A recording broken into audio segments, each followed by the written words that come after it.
خاک کربلا امام کی روایت کو کوٹ کرتے ہوئے کہ جب تمہارے گھر میں کسی نومولود کی آمد ہو، تمہارے گھر میں کسی نومولود کی آمد ہو، تو لفظ استعمال کرتے ہیں بچے کی پہلی خوراک گھٹی پلانا یا تالو اٹھانا، سلام ہو ذات معصوم پر۔ فرمایا ہمارے شیعوں کی پہچان یہ ہے، حنکو اولادکم، تم تہنیک کرو اپنی اولاد کی، پہلی خوراک دو اسے۔ کس کی خوراک دو؟ خاک کربلا کی۔ روکے رہیے گا کہ وہ خاک اصلی کہاں ہے؟ شیطان نے ورغلایا، یہ تو باہر پڑی ہوئی مٹی ہے۔ حیرت ہے، زمزم پانی بھر کے لاتے ہو، نہیں پوچھتے اصلی کہاں پر ہے، یہاں پوچھتے ہو مٹی اصلی کہاں پر ہے۔ سنیے، اگر اس سے مراد قبر حسین کی مٹی ہو تو ناممکن ہے۔ اور کیا یہ ممکن ہے قبر حسین کی مٹی اٹھائی جائے اور قبر آہستہ آہستہ مٹی اٹھاتے اٹھاتے اوپر سے مٹی ختم؟ آیا ممکن ہے؟ کہ نہیں، وہ علامت یہ نہیں ہے، علامت یہ ہے کہ وہ سرخ ہو جاتی ہے۔ اب آپ لے جائیں اس کو تجربہ گاہ کے اندر، 10 محرم ہے، تقریباً 2:30 سے 2:45 بجے دن کا ٹائم ہے، کہ اب دیکھو مٹی سرخ ہو گئی تو اصلی ہے، اور نہیں ہوئی تو نقلی۔ یہ مطلب ہوا نا، سرخ ہو گئی تو اصلی، نہیں ہوئی تو اللہ پڑھے محمد علیہ بڑے آرام سے۔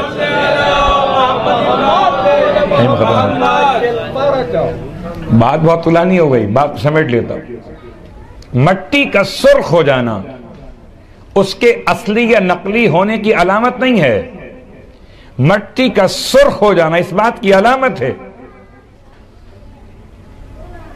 کہ اس میں 2 الگ الگ الفاظ ہیں، سرکار سید الشہداء کے خون کے اثرات باقی ہیں،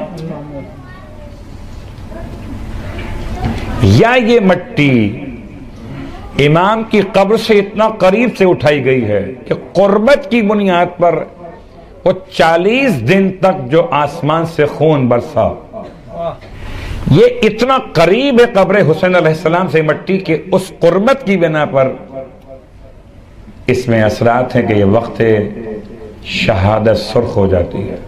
حنکو اولادکم، اپنی اولاد کی تہنیک کرو، پہلی خوراک دو اسے۔ ڈسٹ ہے، مٹی ہے، جراثیم ہوں گے، لا حول ولا قوت الا باللہ، میڈیکل سائنس، مٹی۔ اب خیر وہ تفصیلات میں کہیں اور نکل گیا تو بات بہت طولانی ہو جائے گی۔ امام کو بتائیں، مولا آپ کو نہیں معلوم ہے شاید، مٹی تو نقصان دہ بچوں کے لیے، اس سے بتاتے ہو جو نسلوں کو دیکھتا بھی اور جانتا بھی، اس سے بتاتے ہو جو نفس انسان کا ایسا عالم جیسے نفس اس کے سامنے بنا، یقیناً سامنے بنا، اس کی برکت سے بنا، اس کی برکت سے بچا ہوا ہے۔ اگر اس کی برکت نہ ہوتی تو آج کوئی شخص دنیا میں باقی نہ ہوتا۔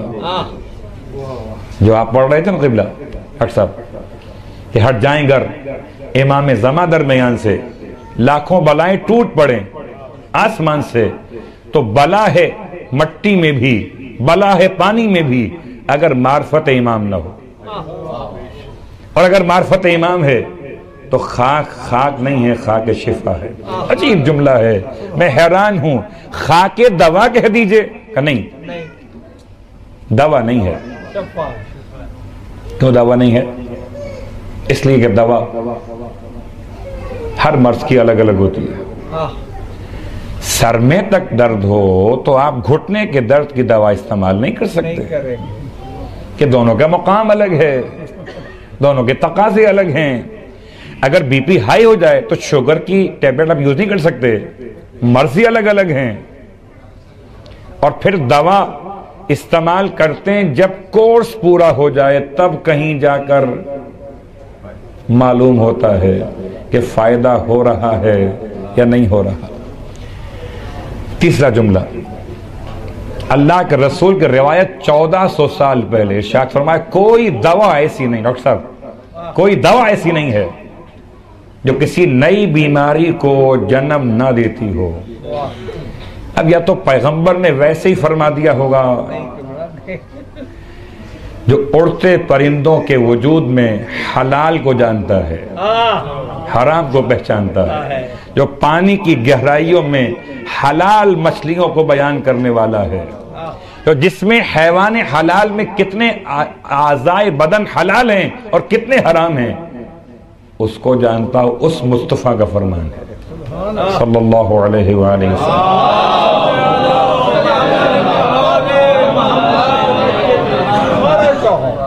کوئی دوا ایسی نہیں ہے، کوئی دوا، کوئی طریقہ علاج جو آپ نام لیجئے گا، آپ کے جو علم میں ہیں، ایلوپیتھک ہو، ہومیوپیتھک ہو، ہربلس ہو، جو بھی ہو آپ کے علم میں، کوئی طریقہ علاج میں کوئی دوا ایسی نہیں ہے اس کے سائیڈ ایفیکٹس نہ ہوں۔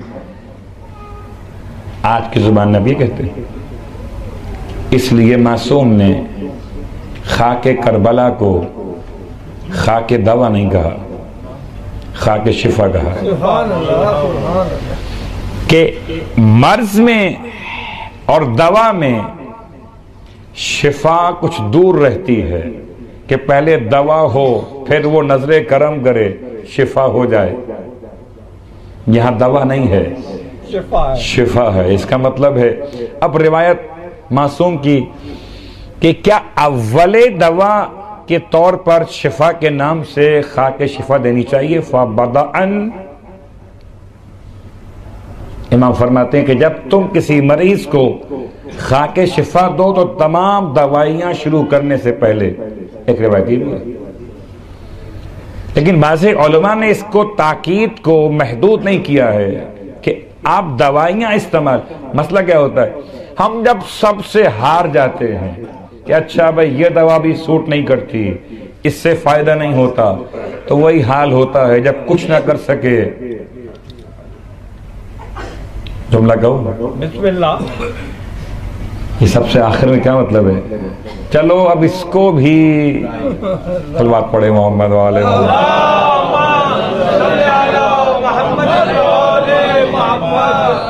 لوجک تو نہیں ہے کوئی، یہ مٹی ہے، وہ مٹی ہے، کتنی قیمتی کیوں نہ وہ مٹی سونا نہیں بن سکتی، اور سونا کتنا سستا کیوں نہ ہو مٹی نہیں بن سکتا۔ یہ مادیات کی باتیں قبلہ، معنویات کی نہیں ہیں۔ یہاں تو مٹی سونے سے افضل ہے۔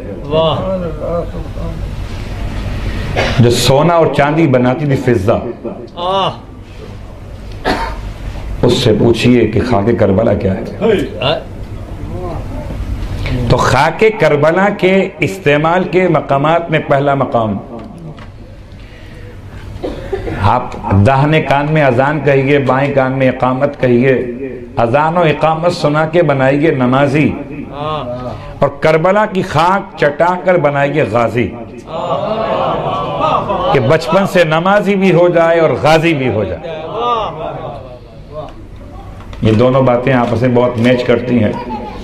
اور پھر دوسرا مقام جہاں استعمال کرنا ہے،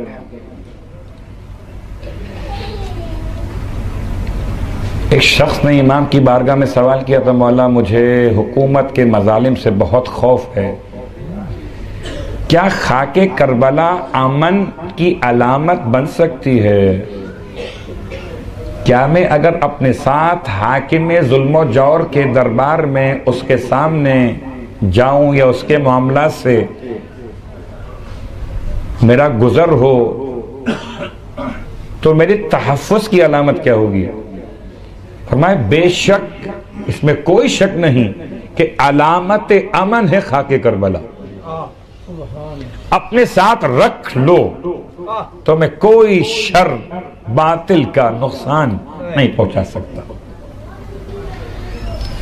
اس کے بعد سنیں، مشکل ترین وقت معصوم قم کا روزہ، اور ایک ایسی خاتون جو انتہائی گناہگار ہے،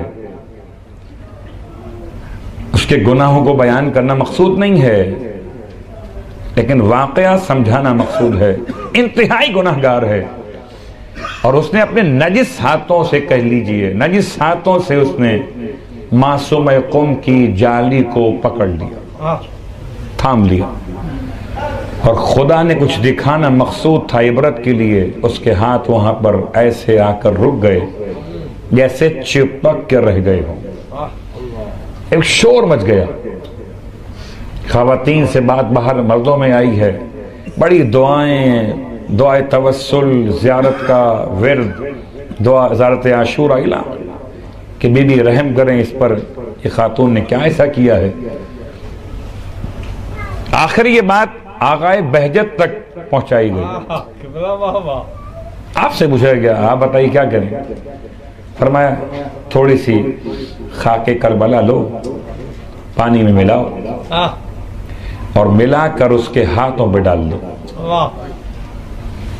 کہ خاک کربلا ایک ایسی خاک ہے کہ جو ہر مشکل کا حل بھی ہے۔ جیسے ہی ڈالا گیا اس کے ہاتھ زری سے جدا ہو گئے۔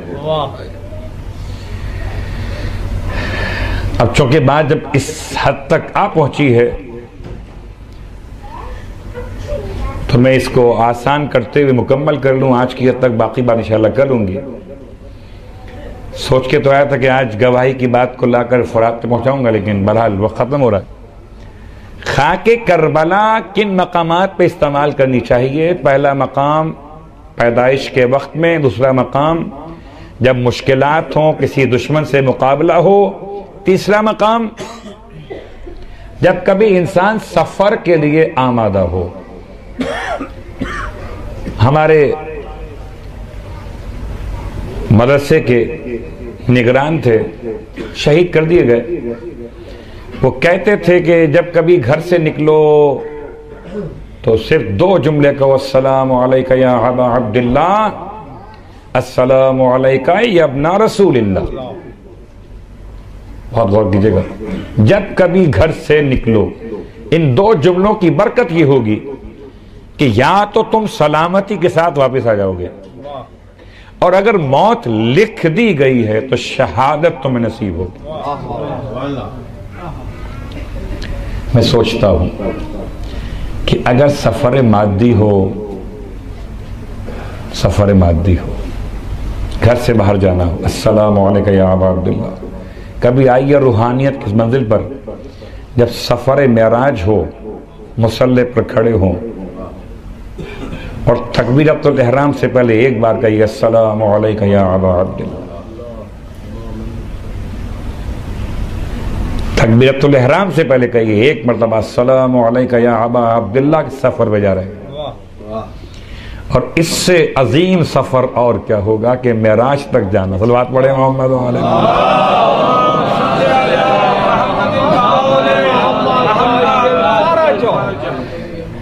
تو سفر کربلا اپنے مقام پر، ہر سفر کے لیے خاک کربلا۔ خاک کربلا کا استعمال سجدگاہ کے طور پر بھی، بیمار کو شفا یابی کے لیے، اور امام فرماتے ہیں حرام ہے، حرام ہے شفا کے علاوہ کسی اور ارادے سے خاک کربلا کھانا ایسے ہے جیسے ہمارا گوشت کھا لیا ہو۔ اس کا مطلب کیا ہوا؟ دو جملے فقہا نے بیان کیے، خاک کربلا کا احترام واجب ہے، مستحب نہیں۔ خاک کربلا کی توہین حرام ہے، مکروہ نہیں۔ امام کے اپنے الفاظ، اتنے سخت الفاظ، شفا کی نیت کے بغیر ایسے ہی انجوائے کرنے کے لیے چلو ثواب مل جائے گا، نہیں، حرام ہے۔ اور اتنا بڑا جملہ امام کا، فرمایا جیسے ہمارا گوشت کھا لیا ہو۔ اور بس عزیزو، خاک کربلا خاک کربلا ہے، ایک ایسا شخص ہے جس نے وصیت کی ہے کہ مجھے نجف میں مولا کے جوار میں دفن کیا گیا۔ باقی باتیں کل میں چھوڑتا ہوں۔ آج کی حد تک بات مکمل کرتا ہوں۔ یہ رہنے والا کہاں؟ بصرہ کا ہے۔ بصرہ میں اس نے اپنے اعزہ سے وصیت کی، مجھے نجف میں مولا کے جوار میں دفن کیا۔ انتقال ہو گیا، عرصہ میت کو لے کے چلے، امام حالت خواب میں اپنے خداموں کے پاس پہنچے، فرمایا خبردار بصرہ سے آنے والے تاجر کی میت کو میرے حرم میں دفن ہونے کی اجازت نہ دینا، وہ یہاں کا اہل نہیں ہے۔ اللہ اکبر۔ سمعا و طاعتا، خدام کہتے ہیں مولا ہم حاضر ہیں، اس کو یہ دفن نہیں ہونے دیں گے۔ لیکن وہ میت نہیں آ سکی، تاخیر ہو گئی، اور اب امام پھر خواب میں آئے، خداموں سے کہتے ہیں ہم نے جو منع کیا تھا اس میت کے لیے، اب ہم تم سے کہتے ہیں اگر وہ اب میت آئے تو اسے میرے حرم میں احترام کے ساتھ دفن کر دینا۔ اور کسی کی ہمت نہیں امام سے پوچھے، خداموں نے پوچھ لیا مولا سے، مولا غلاموں کا سوال ہے، ایسی کیا بات ہو گئی ہے کہ 2 دن پہلے آپ منع کر رہے تھے، آج کے دن دفن کر دیں؟ فرمایا کہ اسے اس کے لواحقین جب لے کے چلے تو راستہ جو اختیار کیا وہ اختیار کیا جو کربلا سے نجف آتا ہے، اور اس کی جب میت کو کربلا سے گزارا گیا تو کربلا کی مٹی دھول جو ہوا سے اڑ رہی تھی وہ اس کے کفن میں گر گئی۔ اور خدا کو یہ بات کیسے قبول ہو، اس کی رحمت کو جوش ہوا کہ اگر کربلا کی مٹی کفن پہ پڑی ہوئی ہے تو اس کے وہ سارے گناہ بخش دیے جو خدا سے معاملات سے متعلق تھے۔ اب اس قابل ہو گیا کہ میرے حرم میں دفن کیا جائے۔ خاک کربلا، یہ مٹی جو ہوا میں اڑ رہی ہے یہ خاک کربلا ہے، یہ ڈسٹ نہیں ہے اس معنی میں، ورنہ آنکھوں میں مٹی چلی جائے تو آنکھیں خراب ہو جاتی ہیں۔ اور ایک نہیں کئی واقعات ہیں کہ آنکھیں ٹھیک ہوئی ہیں اس مٹی کے آنکھوں میں جانے سے۔